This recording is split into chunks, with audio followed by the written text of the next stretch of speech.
મિત્રો, તમારું દાદીમાની વાર્તા ચેનલમાં સ્વાગત છે. કહાની શરૂ કરું તેના પહેલાં વિડીયો લાઇક કરીને ચેનલ સબસ્ક્રાઈબ કરજો.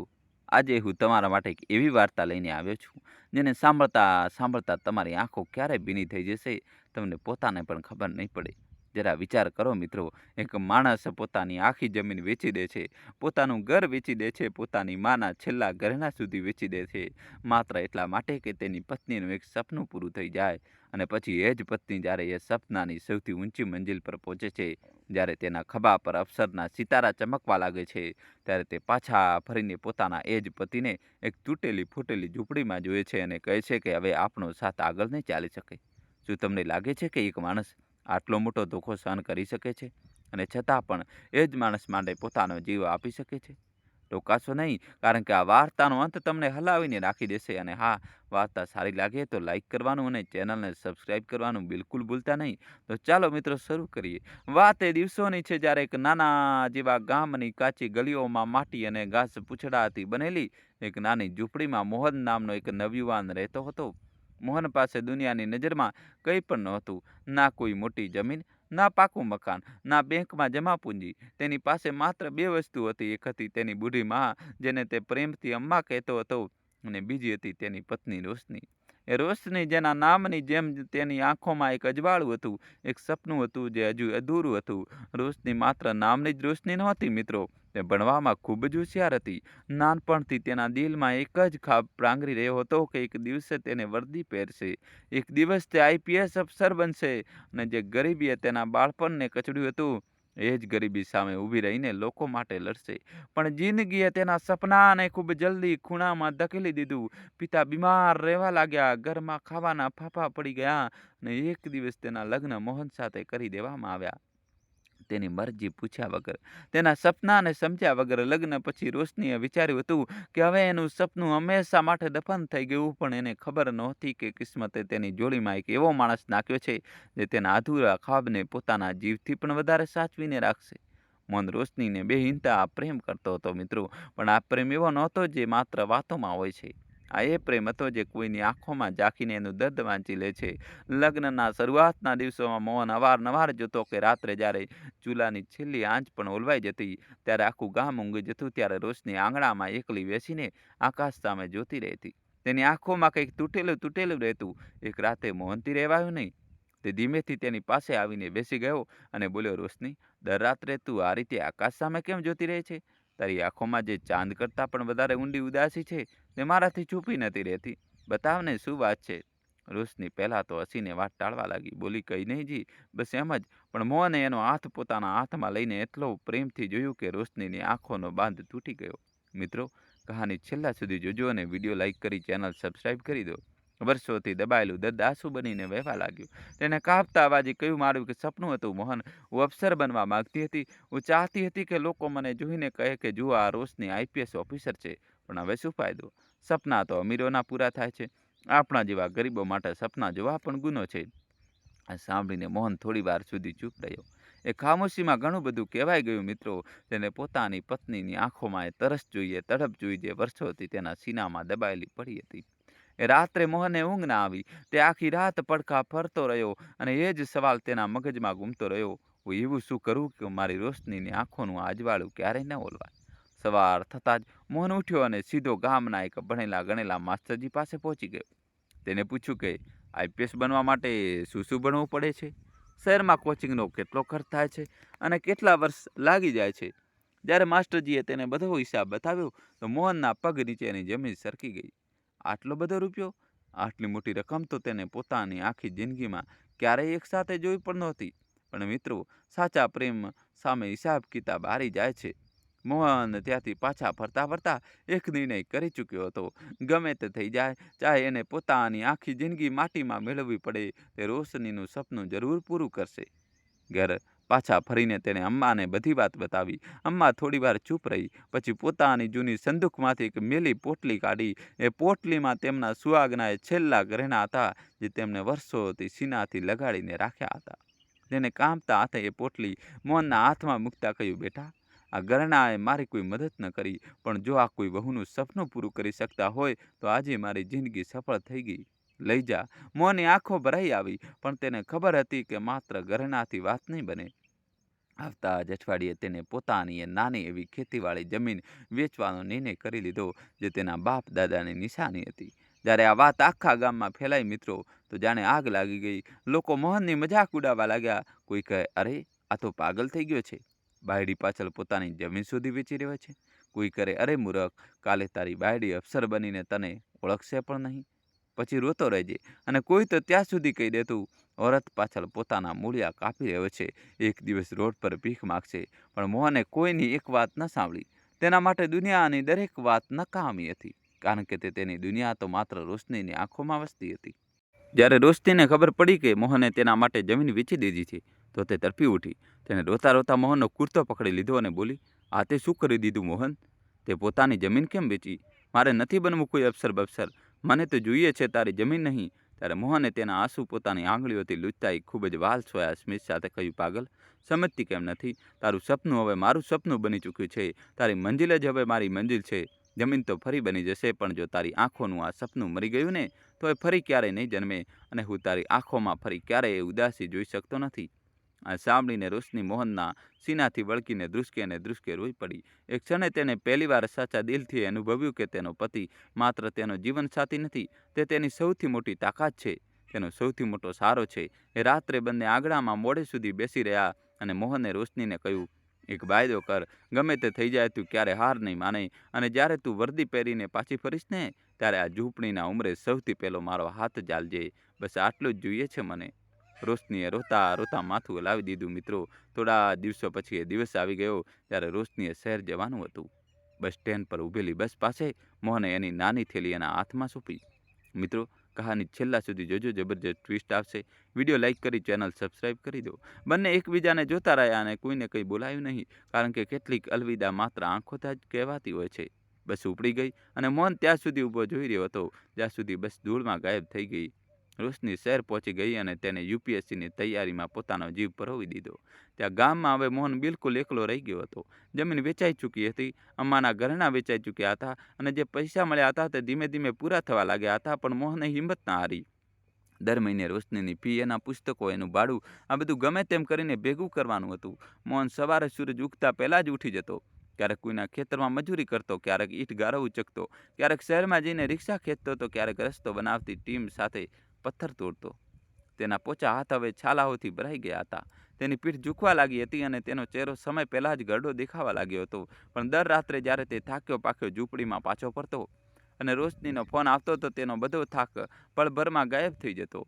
ફોન પર રોશની અવારનવાર પૂછતી, મોહન, તે ખાણું ખાધું? અને મોહન દર વખતે જૂઠું બોલી દેતો, હા, હમણાં જ ખાધું, ખૂબ સરસ બન્યું છે. જ્યારે સાચું એ હતું કે કેટલાય દિવસ તે માત્ર એક ટંકની રોટલી અને ડુંગળી ખાઈને સૂઈ જતો, જેથી રોશની માટે વધારેમાં વધારે પૈસા બચી શકે. મિત્રો, આ છે સાચો પ્રેમ, જે પોતે ભૂખ્યા રહીને પણ બીજાનું પેટ ભરે છે અને છતાં ઉપકાર નથી જતાવતો. સમય વીતતો ગયો. એક દિવસ યુપીએસસી પ્રિલિમનું રિઝલ્ટ આવ્યું. રોશનીએ કાંપતા હાથે પોતાનો રોલ નંબર શોધ્યો, અને જેવો તેનો નંબર એ લિસ્ટમાં દેખાયો, તેની આંખોમાંથી ખુશીના આંસુ વહેવા લાગ્યા. તેને સૌથી પહેલાં મોહનને ફોન કર્યો. ત્યાં મોહન એ વખતે એક ખેતરમાં પરસેવે રેબ જેમ મજૂરી કરી રહ્યો હતો. જેવી તેણે આ ખબર સાંભળી, તેના હાથમાંથી દાંતરડું પડી ગયું અને ત્યાં જ જમીન પર બેસીને બાળકોની જેમ રોઈ પડ્યો. એ દિવસે તેને પોતાની છેલ્લી બચતમાંથી આખા ગામમાં મીઠાઈ વેચી. એ જ ગામ જેણે તેની મજાક ઉડાવી હતી. પણ મિત્રો, અહીંથી જ વાર્તા એક એવો વળાંક લેવાની હતી જેનો અંદાજ આ મોહનને હતો, ના રોશનીને. કારણ કે એ જ કોચીમાં, એ જ પુસ્તકો વચ્ચે એક એવો માણસ દાખલ થઈ ચૂક્યો હતો, જે ધીમે ધીમે રોશની અને મોહન વચ્ચે એક એવી દિવાલ ઊભી કરવાનો હતો જેને તોડવી આસાન નહોતી. એ માણસનું નામ હતું રજત. મિત્રો, ચેનલ સબસ્ક્રાઈબ કરી દો. રજત એક મોટા અમીર ખાનદાનનો એકમાત્ર દીકરો હતો. તેના પિતા શહેરના એક મોટા પહોંચેલા માણસ હતા. રજત મોંઘા કપડાં પહેરતો, મોટી ગાડીમાં ફરતો, અને તેની ખિસ્સામાં પૈસાની કોઈ કમી નહોતી. શરૂઆતમાં રજત અને રોશનીની વાતો માત્ર ભણવા પૂરતી સીમિત હતી. રજત તેને નોટ્સ આપતો, અઘરા સવાલો સમજાવતો અને દરેક મુશ્કેલ વિષયમાં તેની મદદ કરતો. રોશનીને આ બધું બિલકુલ સામાન્ય લાગતું હતું, કારણ કે તેનું પૂરું ધ્યાન માત્ર પોતાના લક્ષ્ય પર હતું. પણ રજતના દિલમાં ધીમે ધીમે કંઈક બીજું જ પાંગરી રહ્યું હતું. તે રોશનીની સાદગી પર, તેની મહેનત પર, તેની આંખોની એ ચમક પર મોહિત થવા લાગ્યો હતો. અને જેમ જેમ સમય વીતતો ગયો, રજત દરેક મોકા પર રોશનીની આસપાસ રહેવાના બહાના શોધવા લાગ્યો. એક દિવસ લાઇબ્રેરીમાં ભણતા ભણતા રોશની અચાનક બેભાન થઈને પડી ગઈ. કેટલાય દિવસોથી સરખું ના ખાવાને કારણે અને સતત આખી રાત જાગીને ભણવાને લીધે એનું શરીર નબળું પડી ચૂક્યું હતું. એ વખતે રજત એને ઊંચકીને હોસ્પિટલ લઈ ગયો. જ્યારે રોશનીને હોશ આવ્યો તો તેને પોતાને હોસ્પિટલના ખાટલા પર પામી અને સામે રજત ઊભો હતો. રજતે એક ચાલાક સ્મિત સાથે કહ્યું, જો હું સમય પર ના પહોંચ્યો હોત તો આજે ખબર નહીં શું થઈ જાત. તારે પોતાનું ધ્યાન રાખવું જોઈએ. રોશનીએ એનો આભાર માન્યો, પણ એ જ રાત્રે તેને મોહનને ફોન કરીને બધી વાત બતાવી દીધી. કારણ કે તેના અને મોહન વચ્ચે ક્યારેય કોઈ પડદો નહોતો. આ સાંભળીને મોહન ગભરાઈ ગયો. તેને કાપતા અવાજે કહ્યું, રોશની, પોતાનું ધ્યાન રાખજે. તને કંઈ થઈ ગયું ને તો હું જીવી નહીં શકું. તારા વગર મારી આ દુનિયા કંઈ પણ નથી. રોશનીની આંખો ભરાઈ આવી. તેને કહ્યું, હું ઠીક છું મોહન, અને હું તારા સપનાને ક્યારેય અધૂરું નહીં છોડું. ફોન કપાયા પછી મોહને મોડે સુધી પોતાના જૂના મોબાઈલને સીનાથી લગાડીને બેસી રહ્યો. તેને પોતાની પત્ની પર ગર્વ હતો, પણ તેના દિલના કોઈ ખૂણામાં એક અણધાર્યો ડર પણ જન્મ લઈ ચૂક્યો હતો. એક એવો ડર જેનું નામ તે પોતે પણ નહોતો જાણતો. સમય વીતતો ગયો અને મેન્સ પરીક્ષાનો દિવસ આવી ગયો. રોશનીએ પૂરો જીવ લગાવીને પરીક્ષા આપી અને કેટલાક મહિનાઓ પછી જ્યારે મેન્સનું રિઝલ્ટ આવ્યું તો તે તેમાં પણ પાસ થઈ ગઈ. હવે તેના અને તેના સપના વચ્ચે માત્ર એક છેલ્લી સીડી બાકી હતી, ઇન્ટરવ્યૂ. આ ખબર સાંભળીને મોહનની ખુશીનો પાર ન રહ્યો. એ રાત્રે તેને કેટલાય મહિનાઓ પછી પેટ ભરીને ખાધું, કારણ કે તેને લાગી રહ્યું હતું કે હવે તેની બધી કુરબાનીઓ રંગ લાવવાની છે. પણ ત્યાં શહેરમાં રજતની નજીકતા રોશની સાથે વધુ ઊંડી થતી જતી હતી. રજત હવે તેને મોટા મોટા અફસરોની વાર્તાઓ સંભળાવતો, ઊંચી જિંદગીના ખ્વાબ બતાવતો અને કહેતો, એક દિવસ તું પણ બહુ મોટી અફસર બનીશ રોશની, અને ત્યારે તારી દુનિયા બિલકુલ બદલાઈ જશે. કેટલી વાર તેને મોંઘી હોટલોમાં ચાલવાનું કહેતો, પણ રોશની દર વખતે ના પાડી દેતી. તેને યાદ રહેતું કે ગામમાં તેનો પતિ પોતાની દરેક જરૂરિયાતને મારીને ભૂખ્યો રહીને તેના માટે સંઘર્ષ કરી રહ્યો છે. તે કયા મોઢે આ આરામ પ્રમોદનો હિસ્સો બને. આખરે ઇન્ટરવ્યૂનો દિવસ પણ આવી ગયો. રોશનીએ પૂરા આત્મવિશ્વાસ સાથે ઇન્ટરવ્યૂ આપ્યો. બોર્ડના સભ્યો તેના જવાબથી ખૂબ પ્રભાવિત થયા. જ્યારે તે બહાર નીકળી તો તેની આંખોમાં આશાનું એક નવું કિરણ હતું. તેને તરત જ મોહનને ફોન કર્યો. મોહન એ વખતે એક બળબળતા તડકામાં રોડ પર પથ્થર તોડી રહ્યો હતો. તેને પરસેવાથી ભીના હાથે ફોન ઉપાડ્યો અને રોશનીનો અવાજ સાંભળતા જ તેના થાકેલા ચહેરા પર એક એવું સ્મિત ફેલાઈ ગયું જાણે તપતી ધરતી પર પહેલો વરસાદ પડ્યો હોય. મિત્રો, કહાની છેલ્લા સુધી જોજો અને વિડીયો લાઇક કરી ચેનલ સબસ્ક્રાઈબ કરી દો. અને પછી મિત્રો, એ દિવસ આવ્યો જેની બંને આતુરતાથી રાહ હતી. યુપીએસસીનું અંતિમ પરિણામ. એ દિવસે રોશનીના ધબકારા એટલા ઝડપી હતા કે તેના પોતાના શ્વાસ પણ સંભળાઈ રહ્યા હતા. તેને કાંપતા હાથે રિઝલ્ટ ખોલ્યું, પોતાનો રોલ નંબર શોધ્યો અને બીજી જ પળે તેની આંખો પહોળી થઈ ગઈ. તે માત્ર પાસ જ નહોતી થઈ, પણ તેને આઈપીએસની સેવા મળી ગઈ હતી. એનું વર્ષો જૂનું સપનું, જેના માટે મોહને પોતાનું બધું જ દાવ પર લગાવી દીધું હતું, આખરે સાચું થઈ ગયું હતું. ત્યાં મોહનને જ્યારે આ ખબર મળી તો તે ખુશીથી પાગલ થઈ ગયો. તેને આકાશ તરફ હાથ ઊંચા કરીને ભગવાનનો આભાર માન્યો અને બોલ્યો, હે ભગવાન, હવે મને કંઈ નથી જોઈતું. મારી રોશની અફસર બની ગઈ. મારી જિંદગી સફળ થઈ ગઈ. એ જ ગામવાળાઓ જે ક્યારેક એની મજાક ઉડાવતા હતા, હવે તેની પ્રશંસા કરવા લાગ્યા. પણ મિત્રો, ખુશીના આ જ માહોલ વચ્ચે કિસ્મત એક એવો ખેલ રચી ચૂકી હતી જેનો પાસો ઊંધો પડવાનો હતો. આઈપીએસની ટ્રેનિંગ માટે રોશનીને એકેડમી જવું પડ્યું. ત્યાં તેની મુલાકાત દેશભરમાંથી આવેલા હોનાર અફસરો સાથે થઈ. નવી દુનિયા, નવી સોચ, નવા લોકો, ઊંચો રૂઆબ, બધું જ બદલાઈ ચૂક્યું હતું. જે છોકરીએ ક્યારેય માટીના આંગણામાં બેસીને ભણાઈ કરી હતી, હવે તે મોટા મોટા અફસરો વચ્ચે ઉઠતી બેસતી હતી. તેની વર્દી પર ચમકતા સિતારા તેને એક નવી ઓળખ આપી રહ્યા હતા. અને આ જ ચમકદમક વચ્ચે ધીમે ધીમે તેના મનમાં એક ઝેર દોડાવા લાગ્યું, ઘમંડનું ઝેર. આ દરમિયાન રજત પણ સતત તેના સંપર્કમાં રહ્યો. તે અવારનવાર ફોન કરતો અને કહેતો, રોશની, હવે તું એ ગામની સાધારણ છોકરી નથી રહી, હવે તું એક આઈપીએસ અફસર છે. તારે તારી આ નવી ઓળખ પ્રમાણે જીવવું જોઈએ. તારી રહેણી કરણી, તારો સાથ, બધું તારા સ્તરનું હોવું જોઈએ. શરૂઆતમાં રોશની આ વાતોને હવામાં ઉડાવી દેતી હતી, પણ મિત્રો, આજ તો ઝેરની ખાસિયત હોય છે. તે ધીમે ધીમે ટીપે ટીપે માણસની રગોમાં ઉતરે છે, અને જ્યાં સુધી ખબર પડે છે ને ત્યાં સુધી બહુ મોડું થઈ ચૂક્યું હોય છે. ત્યાં ગામમાં મોહન હજી પણ એ જ તૂટેલી ઝૂંપડીમાં રહેતો હતો. તેના કપડાં વધુ જૂના થઈ ચૂક્યા હતા, એનું શરીર બધું નબળું થઈ ગયું હતું, પણ દર સવારે તે ગર્વથી છાતી ફૂલાવીને લોકોને બતાવતો, મારી રોશની આઈપીએસ અફસર છે. તેને જરાય અંદાજો નહોતો કે સફળતાની એ ઊંચાઈ પર પહોંચી ચૂકેલી રોશનીની દુનિયામાં હવે તે ધીમે ધીમે એક બોજ બનતો જઈ રહ્યો હતો. એક સાંજે એકેડમીમાં એક ભવ્ય સમારંભ યોજાયો. ત્યાં દેશના ઘણા મોટા અફસર હાજર હતા. એ જ સમારંભમાં રજત પણ આવ્યો હતો. તેણે રોશનીને જોતા જ કહ્યું, આજે તું કોઈ રાણીથી કમ નથી લાગી રહી રોશની. રોશની હળવું સ્મિત આપ્યું, પણ કંઈ કહ્યું નહીં. ત્યારે જ રજતે એક ઊંડો શ્વાસ લઈને કહ્યું, એક વાત કહું, બુરું ન લગાડતી. તું એક આઈપીએસ અફસર છે. તારી પાસે આટલી શાનદાર કારકિર્દી છે, આટલો ઊંચો મોભો છે, અને તારો પતિ એક મજૂર છે જે આજે પણ ગામડાની એક તૂટેલી ઝૂંપડીમાં રહે છે. શું તને નથી લાગતું કે હવે તમારા બંનેનો કોઈ મેળ નથી રહ્યો? આ સાંભળતા જ રોશનીનો ચહેરો કડક થઈ ગયો. તેણે તીખા અવાજમાં કહ્યું, તમારી હદમાં રહો રજત. આજે હું જે કંઈ પણ છું તે માત્ર મોહનના કારણે છું. જો તેને મારા માટે પોતાનું બધું જ વેચીને દીધું હોત તો હું આ મુકામ સુધી ક્યારેય ન પહોંચી હોત. તેના ત્યાગ વિશે એક શબ્દ પણ ન બોલતા રજત હસ્યો, પણ તેના ચહેરા પર એક ચાલાકી સાફ છલકાઈ રહી હતી. તેને કહ્યું, હું તો બસ સાચું કહી રહ્યો છું રોશની, અને સત્ય એ છે કે કાલે આ દુનિયા પણ આ જ કહેશે. રોશની ગુસ્સામાં ત્યાંથી જતી રહી. પરંતુ મિત્રો, તે રાત્રે પહેલી વાર રજતની તે વાત તેના દિલમાં કોઈ કાંટાની જેમ ખૂંચતી રહી. તે મોડી સુધી ઊંઘી ન શકી. વારંવાર તેની આંખો સામે મોહનનો ચહેરો ઘૂમતો રહ્યો. માટીથી ભરેલા કપડાં, મજૂરીથી છાલા પડેલા હાથ, ઝૂકેલી પીઠ, અને તેની જ બાજુમાં ઘૂમતી તેની પોતાની નવી ચળકતી જિંદગીની તસવીર. બીજી સવારે તેને પોતાને સમજાવ્યું કે આ બધી નકામી વાતો છે, પરંતુ માણસનું મન પણ અજીબ હોય છે મિત્રો. એકવાર આ ડગમગી જાય તો પછી તેને સંભાળવું આસાન નથી હોતું. ટ્રેનિંગ પૂરી થયા પછી રોશનીનું પહેલું પોસ્ટિંગ એક મોટા શહેરમાં થઈ ગયું.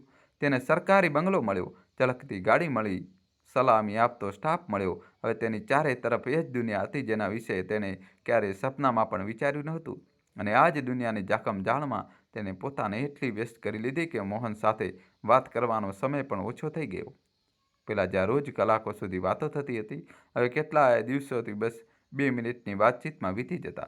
મોહન દર વખતે જાતે જ ફોન જોડતો, અને બીજી તરફથી રોશનીનો થાકેલો અને રૂખો અવાજ આવતો, હા મોહન, બહુ કામ છે, પછી વાત કરું છું. ફોન કપાઈ જતો અને મોહન મોડે સુધી એ શાંત મોબાઈલને જોતો રહેતો. તેના દિલના કોઈ ખૂણામાં એક ખાલીપો જમા થવા લાગ્યો હતો. એક દિવસ ગામના ટપાલિયાએ મોહનને એક પરબડિયું આપ્યું. આ રોશની તરફથી હતું. મોહનના દિલના ધબકારા વધી ગયા. તેને કાંપતા હાથે પરબડિયું ખોલ્યું. પહેલાં રોશની લાંબા લાંબા કાગળો લખતી હતી જેમાં તેનો પ્રેમ છલકાતો હતો, પરંતુ આ વખતે અંદર ફક્ત થોડા પૈસા હતા અને એક નાની ચિઠ્ઠી જેના પર બસ આટલું જ લખ્યું હતું, કામ બહુ છે, ગામડે આવવું મુશ્કેલ છે, તમારું ધ્યાન રાખજો. બસ આટલું જ. ના કોઈ પ્રેમ, ના કોઈ અપનાપણું. મોહને કાગળને છાતીએ લગાવી લીધો, પણ તેની આંખોમાં આંસુ તરી આવ્યા. બીજી તરફ શહેરમાં રજતે પોતાના પૂરા પ્રભાવનો ઉપયોગ કરીને રોશનીને પોતાની વધુ નજીક લાવવાનું શરૂ કરી દીધું. તે તેને મોટા મોટા લોકોની પાર્ટીઓમાં લઈ જતો, ઊંચા અફસરો અને ઉદ્યોગપતિઓ સાથે મુલાકાત કરાવતો, અને દરેક તકે જતાવતો કે રોશનીની અસલી જગ્યા આ ચમકતી દુનિયામાં છે, ના કે કોઈ તૂટેલી ઝૂંપડીમાં. એક મોટા સમારંભમાં કોઈકે રોશનીને પૂછ્યું, મેડમ, તમારા પતિ શું કરે છે? આ સવાલ સાંભળતા જ રોશની કેટલાક ક્ષણ માટે અસહજ થઈ ગઈ. તેને નજરો ચોરીને ધીમા અવાજે ફક્ત આટલું જ કહ્યું, તેઓ ગામમાં રહે છે, અને તરત જ વાત બદલી નાખી. મિત્રોએ એક ક્ષણે રોશનીના અંદર છુપાયેલા ગમણને વધુ મજબૂર કરી દીધો. હવે તે મોહન વિશે કોઈની સાથે ખુલીને વાત કરવામાં અચકાવા લાગી હતી. જાણો તેનો પતિ હોવો તેના માટે કોઈ શરમજનક વાત હોય? મિત્રો, કહાની છેલ્લા સુધી જોજો. જબરજસ્ત ટ્વિસ્ટ આવશે. વિડીયો લાઇક કરી ચેનલ સબસ્ક્રાઈબ કરી દો. એકવાર એક પત્રકારે તેનો ઇન્ટરવ્યૂ લેતા પૂછ્યું, તમારી આ અસીમ સફળતાનો સૌથી મોટો શ્રેય કોને જાય છે? થોડી ક્ષણો માટે રોશની શાંત થઈ ગઈ. તેની આંખો સામે મોહનનો ચહેરો ઘૂમી ગયો. એ ચહેરો જેને તેના માટે પોતાનું બધું જ કુરબાન કરી દીધું હતું. પરંતુ એ જ વખતે તેની આસપાસ ઊભેલા મોટા અફસરો અને રજતની નજરો તેના પર ટકેલી હતી. અને એ જ અહંકારમાં આવીને તેને જવાબ આપ્યો, મારી પોતાની મહેનત અને મારા આત્મવિશ્વાસને. આ સાંભળીને ત્યાં હાજર બધા લોકો તાળીઓ પાડવા લાગ્યા. પરંતુ મિત્રો, એ એક જૂઠા જવાબે રોશની અને મોહનના સંબંધમાં પહેલી તિરાડ પાડી દીધી. કેટલાક દિવસો પછી જ્યારે આ ઇન્ટરવ્યૂ ટીવી પર આવ્યો, ત્યારે ગામમાં મોહને પણ આ જોયો. ત્યારે તેને સાંભળ્યું કે રોશનીએ પોતાની સફળતાનો બધો જ શ્રેય માત્ર પોતાને જ આપ્યો, અને તેનું નામ પણ ન લીધું. તો તેની છાતીમાં એક હળવી ટીસ ઉઠી, પરંતુ બીજી ક્ષણે તેને પોતાને સમજાવી લીધો ના, મારી રોશની આવી ન હોઈ શકે. કદાચ કેમેરા સામે ગભરાઈ ગઈ હશે, કદાચ સમય ઓછો રહ્યો હશે. તે દર વખતે પોતાના દિલને આ જ દિલાસો આપતો, કારણ કે એક સાચો પ્રેમ કરવાવાળો માણસ પોતાના પ્રેમ પર શંકા કરવાનું સૌથી છેલ્લું કામ માને છે. મિત્રો, કહાની હજુ બાકી છે. છેલ્લા સુધી અમારી સાથે જોડાયેલા રહેજો. વિડીયો લાઇક કરીને હજી સુધી ચેનલ સબસ્ક્રાઈબ ન કરી હોય તો ચેનલને સબસ્ક્રાઈબ કરી દો. અને મિત્રો, કહાની અંત સુધી જોજો. હવે કહાનીમાં એક જબરજસ્ત ટ્વિસ્ટ આવવાનો બાકી છે. પરંતુ બદલાવ હવે રોકાવાનું નામ નહોતો લઈ રહ્યો. એક સાંજે રજતે રોશનીના બંગલે પહોંચીને તેની આંખોમાં જોઈને સાફ શબ્દોમાં એક પ્રસ્તાવ મૂક્યો. રોશની, હું તને પ્રેમ કરું છું. ચાલ આપણે એક નવી જિંદગી શરૂ કરીએ. એક એવી જિંદગી જ્યાં તારે તારા ગરીબ ભૂતકાળનો બોજ નહીં ઉચકવો પડે. એક એવી દુનિયા જે માત્ર તારા મોભાને લાયક હોય. આ સાંભળીને રોશની થોડી ક્ષણો માટે સતબદ્ધ થઈ ગઈ. પરંતુ મિત્રો, હેરાનીની વાત એ હતી કે આ વખતે તેને રજતને ધમકાવ્યો નહીં, તેને રોક્યો નહીં, તેને થપ્પડ ન મારી. આ વખતે તે બસ શાંત રહી, અને આ જ શાંતિ આવનારા વાવાઝોડાનો સૌથી ખતરનાક સંકેત હતી. આગામી કેટલાક દિવસો સુધી રોશની એક ઊંડા માનસિક સંઘર્ષમાં ગૂંચવાયેલી રહી. એક તરફ હતો મોહનનો ત્યાગ, તેનો સાચો પ્રેમ, અને રાતો જ્યારે તેને ભૂખ્યા રહીને તેના માટે પૈસા મોકલ્યા હતા. અને બીજી તરફ હતી તેની નવી દુનિયાની જાખમજાળ, રજતનો મોભો અને સમાજની નજરો જે એક આઈપીએસ અફસરને એક મજૂરની પત્ની તરીકે જોવા નહોતી માગતી. અને મિત્રો, આ તો જિંદગીની સૌથી મોટી પરીક્ષાઓ છે, જ્યારે દિલ અને અહંકાર સામસામે આવીને ઊભા રહી જાય છે. કેટલીય રાતોના સંઘર્ષ પછી અહંકાર જીતી ગયો. રોશનીએ મોહનથી અંતર બનાવવાનો નિર્ણય કરી લીધો. હવે તેના ફોન વધુ ઓછા થઈ ગયા, વાતચીત બસ ઔપચારિકતા બનીને રહી ગઈ. ક્યારેક તો તે કેટલાય દિવસો સુધી મોહનનો ફોન ઉપાડતી પણ નહોતી. પછી એક દિવસ રોશનીએ ગામડે જવાનો નિર્ણય કર્યો. કેટલાય મહિનાઓ પછી જ્યારે તેની સરકારી ગાડી ગામની કાચી સડક પર આવીને રોકાઈ, તો આખા ગામમાં ચહલપહલ મચી ગઈ. લોકો પોતાની આઈપીએસ દીકરીને જોવા માટે ઉમટી પડ્યા. અને મોહન તો જાણે ખુશીથી પાગલ થઈ ગયો હતો. તેને સવારથી ઝૂંપડી સાફ કરી હતી, પોતાનું સૌથી સારું પરંતુ છતાંય જૂનું કમીજ પહેર્યું હતું, અને વારંવાર દરવાજા તરફ જોઈ રહ્યો હતો. તેને યાદ હતો પોતાનો એ વાયદો કે જ્યારે રોશની વર્દી પહેરીને પાછી ફરશે, ત્યારે આ ઝૂંપડીના ઉંબરે તે સૌથી પહેલાં તેનો હાથ થામશે. પરંતુ મિત્રો, જ્યારે રોશની ગાડીમાંથી ઉતરી તો તેના ચહેરા પર એ આપનાપણું નહોતું જેની મોહન રાહ જોઈ રહ્યો હતો. તેની આંખોમાં એક અજીબ અંતર હતું, એક ઠંડાપણું હતું. મોહન દોડતો તેની પાસે ગયો, તેનો હાથ થામવા ઈચ્છ્યો અને કાંપતા અવાજે બોલ્યો, રોશની, તું આવી ગઈ? પરંતુ રોશનીએ ધીમેથી પોતાનો હાથ ખેંચી લીધો અને ફક્ત એક રૂખું સ્મિત આપ્યું. તે ઝૂંપડીની અંદર ગઈ, ચારે તરફથી તૂટેલી હાલત જોઈ, અને તેના ચહેરાના ભાવ બદલાઈ ગયા, જાણે આ જગ્યા હવે તેના માટે બિલકુલ પરાઈ થઈ ચૂકી હોય. એ જ સાંજે જ્યારે આખું ગામ સૂઈ ગયું અને બંને ઝૂંપડીમાં એકલા બેઠા હતા, રોશનીએ વાત કહી દીધી જેને મોહનની આખી દુનિયા હલાવી નાખી. તેને એક ઠંડા અને કઠોર અવાજમાં કહ્યું, મોહન, મને લાગે છે કે આપણે આપણા સંબંધ વિશે ગંભીરતાથી વિચારવું જોઈએ. હવે આપણા બંનેની જિંદગી ખૂબ અલગ થઈ ચૂકી છે. તું આ ઝૂંપડીમાં ખુશ રહી શકે છે, પરંતુ હું હવે એ જિંદગીમાં પાછી નથી જઈ શકતી. મોહનને લાગ્યું જાણે તેના કાને કંઈ ખોટું સાંભળી લીધું હોય. તેને ધબકતા દિલે પૂછ્યું, રોશની, આ તું શું કહી રહી છે? શું મારાથી કોઈ ભૂલ થઈ ગઈ છે? જો થઈ હોય તો કહી દે, હું પોતાને બદલી નાખીશ. પરંતુ રોશનીની આંખોમાં હવે પહેલાં જેવી નરમાશ નહોતી. તેને કહ્યું, વાત ભૂલની નથી મોહન, વાત બસ એટલી છે કે હવે તારી દુનિયા અલગ થઈ ચૂકી છે. આપણે અલગ થઈ જવું જોઈએ. આજ આપણા બંને માટે સારું રહેશે. આ સાંભળતા જ મિત્રો, મોહનની આંખોમાંથી આંસુ વહી નીકળ્યા, જેને તેને વર્ષોથી પોતાની છાતીમાં કેદ કરી નાખ્યા હતા. જે સ્ત્રી માટે તેને પોતાની જમીન વેચી, પોતાનું ઘર ગીરવે મૂક્યું, પોતાની માના ઘરેણા વચ્ચે દિવસ રાત પથ્થર તોડ્યા, ભૂખ્યા રહીને પૈસા મોકલ્યા, એ જ આજે તેની સામે ઊભી રહીને તેને ઠુકરાવી રહી હતી. મોહને એક દર્દભર્યા સ્મિત સાથે કહ્યું, રોશની, હું તને એમ થોડું કહું છું કે તું આ ઝૂંપડીમાં આવીને રહે. હું તો બસ એટલું જ ચાહું છું કે તું મને પોતાનો માનતી રહે. યાદ છે રાત્રે તે આકાશ નીચે બેસીને મારી સાથે એક વાયદો કર્યો હતો કે ભલે ગમે તે થઈ જાય, તું મારો હાથ ક્યારેય નહીં છોડે.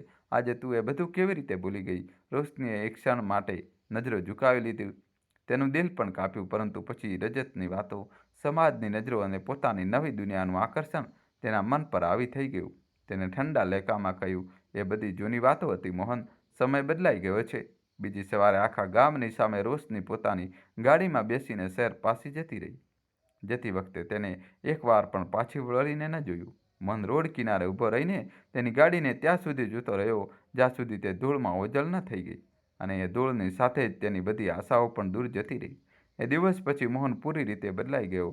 તે પહેલાંની જેમ હસતો ન હતો, લોકો સાથે ઓછી વાતો કરતો અને મોટે ભાગે ઝૂંપડીની બહાર એકલો બેસીને એ જ રોડને જોતો રહેતો જે રોડ પરથી રોશની ગઈ હતી. જે ગામ લોકો ક્યારે તેની મજાક ઉડાવતા હતા, હવે તેની હાલત જોઈને દુઃખી થતા. કેટલાય લોકો રોશનીને કોસતા, અરે એ છોકરીએ સારું ન કર્યું, જેને આટલો ત્યાગ કર્યો એનું જ દિલ તોડી નાખ્યું. પરંતુ મિત્રો, મોહન ક્યારેય રોશનીના વિરુદ્ધ એક શબ્દ પણ ન બોલતો.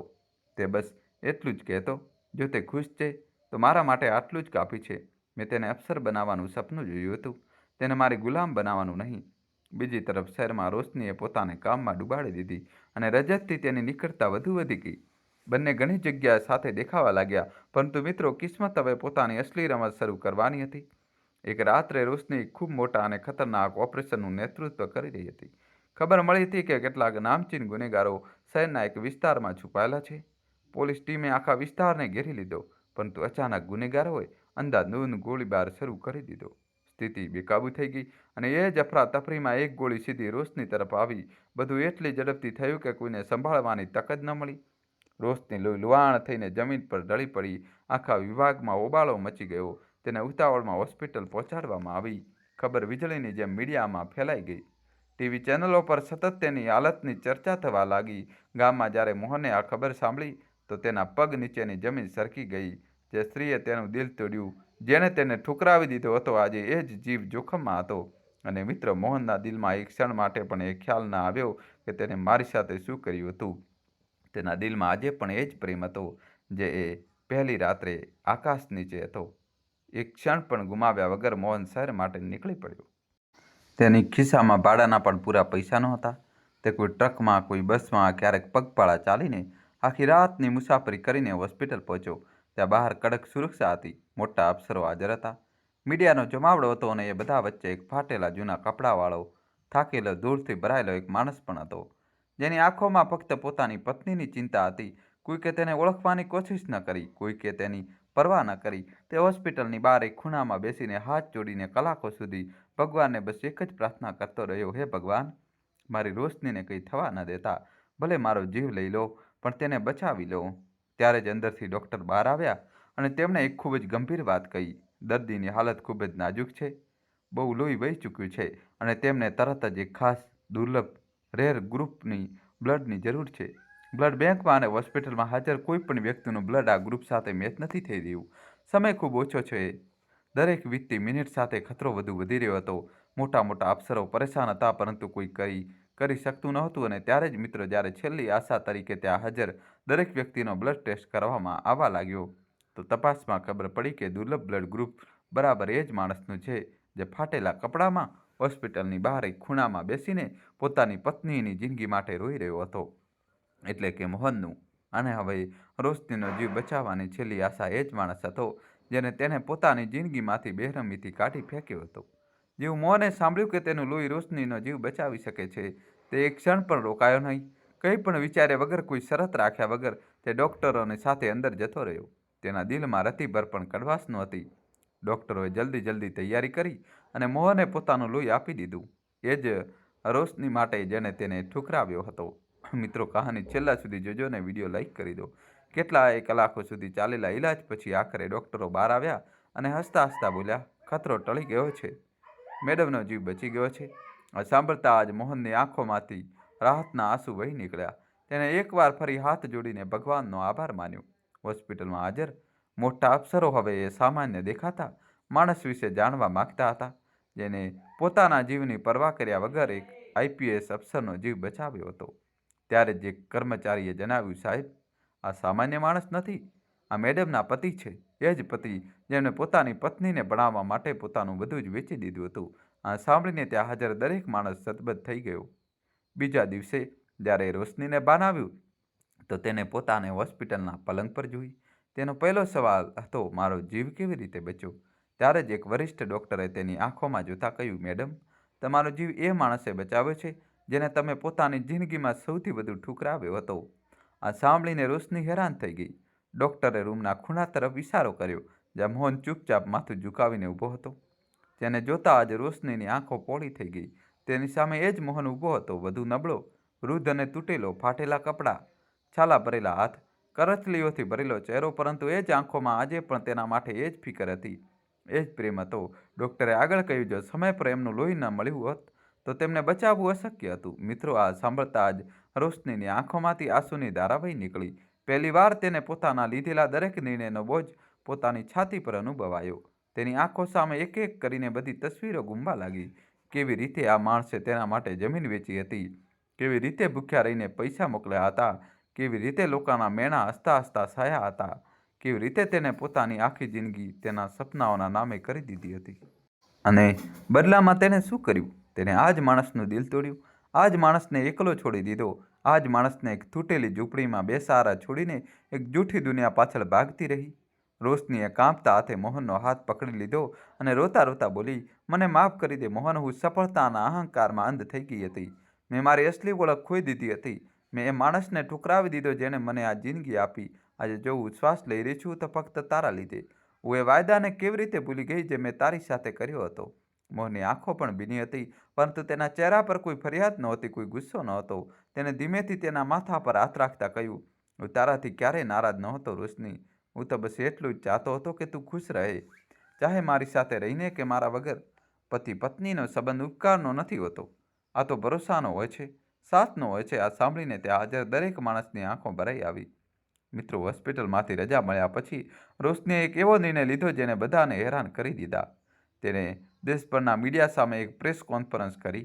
ત્યારે બધા કેમેરા તેના પર હતા. તો તે સ્ટેજ પર પહોંચી અને તેણે એ શબ્દો કહ્યા જે તેને બહુ પહેલાં કહી દેવા જોઈતા હતા. આજે હું જે મુકામ પર છું તેનો પૂરેપૂરો શ્રેય મારા પતિ મોહનને જાય છે. મેં મારી સફળતાનો અહંકાર કર્યો અને મારી જિંદગીના સૌથી મોટા નાયકને ભૂલાવી દીધો. જો આ માણસે મારા માટે પોતાનું બધું જ કુરબાન ન કર્યું હોત તો આજે આ વર્દી મારા ખભા પર ન હોત.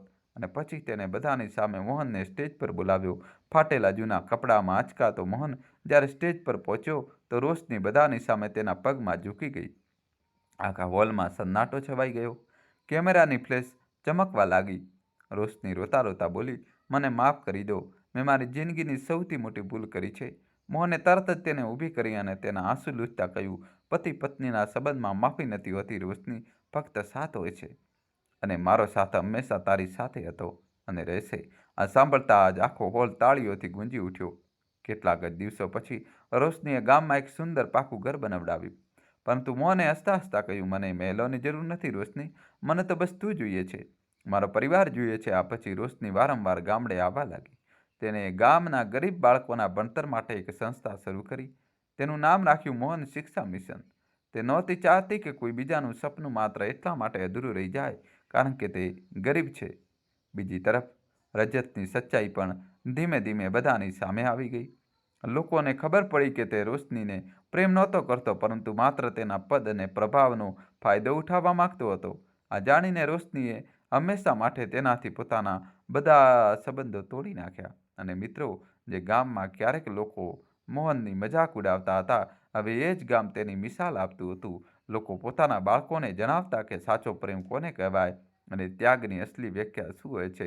રોશની જ્યારે પણ પોતાની વર્દી પહેરતી તો સૌથી પહેલાં મોહનના ચરણ સ્પર્શ કરીને આશીર્વાદ લેતી. કારણ કે હવે તેને સમજાઈ ચૂક્યું હતું કે વર્દી માણસને મોટો બનાવી શકે છે, પરંતુ ચરિત્ર અને ત્યાગ જ માણસને મહાન બનાવે છે. તો મિત્રો, આ રીતે એક તૂટેલી ફૂટેલી ઝૂંપડીમાંથી શરૂ થયેલી આ વાર્તા એ સચ્ચાઈ પર પૂરી થઈ કે જિંદગીની સૌથી મોટી સંપત્તિ ના પૈસા છે ના પદ, પરંતુ એ માણસ છે જે તમારા સૌથી ખરાબ સમયમાં પણ તમારો હાથ નથી છોડતો. મોહને પોતાની પત્નીને આઈપીએસ અફસર બનાવી અને આખરે રોશનીએ આખી દુનિયા સામે સ્વીકાર્યું કે તેની સૌથી મોટી ઓળખ એક આઈપીએસ અફસર હોવું નહીં, પરંતુ મોહનની પત્ની હોવું છે. ક્યારેક માણસ સફળતાની ઊંચાઈઓ પર પહોંચીને એ લોકોને ભૂલી જાય છે જેમણે તેને ત્યાં સુધી પહોંચાડવા માટે પોતાનું બધું જ દાવ પર લગાવી દીધું હોય છે. પરંતુ સમય બહુ મોટો શિક્ષક હોય છે મિત્રો. તે એકના એક દિવસ દરેક માણસને તેની અસલી ઓકાત અને તેની અસલી ઓળખ જરૂર યાદ અપાવી દે છે. એટલા માટે જિંદગીમાં એ લોકોને ક્યારેય ન ભૂલશો જેમણે તમારા સપનાઓને પૂરા કરવા માટે પોતાના સપનાઓની કુરબાની આપી હોય. કારણ કે દુનિયાની સૌથી મોટી સંપત્તિ એ જ લોકો હોય છે જે દરેક હાલમાં દરેક વળાંક પર તમારો સાથ નિભાવે છે. તો મિત્રો, આ હતી આજની આપણી વાર્તા. જો આ વાર્તા તમારા દિલને સ્પર્શી ગઈ હોય, જો તમારી આંખો થોડી પણ ભીની થઈ હોય, તો આ વિડીયોને એક લાઈક જરૂર કરજો અને પોતાના એ જ આપ્તજનો સાથે શેર કરજો જેમની તમે કદર કરો છો. અને જો તમે હજી સુધી અમારી ચેનલને સબસ્ક્રાઈબ નથી કરી તો અત્યારે સબસ્ક્રાઈબ કરી લો અને બટન દબાવી દો, જેથી આવી જ દિલને સ્પર્શી જતી વાર્તાઓ તમારા સુધી સૌથી પહેલાં પહોંચતી રહે. મળીએ છીએ એક બીજી આવી જ વાર્તા સાથે. ત્યાં સુધી તમારું અને તમારા આપ્તજનોનું ધ્યાન રાખજો. અને ધન્યવાદ મિત્રો. અને કોમેન્ટમાં તમારે જય શ્રી કૃષ્ણ લખવું જ પડશે. તમારા બધા મિત્રો સાથે, બહેનપણીઓ સાથે વોટ્સઅપ ગ્રુપમાં બધે આ મિત્રો વાર્તાને શેર કરી દો, બધાને મોકલી દો. વિડીયો લાઇક કરી ચેનલ સબસ્ક્રાઈબ કરી દો. ખૂબ ખૂબ ધન્યવાદ. દિલથી આભાર. અને કોમેન્ટમાં જય શ્રી કૃષ્ણ તો લખવું જ પડશે. દિલથી આભાર.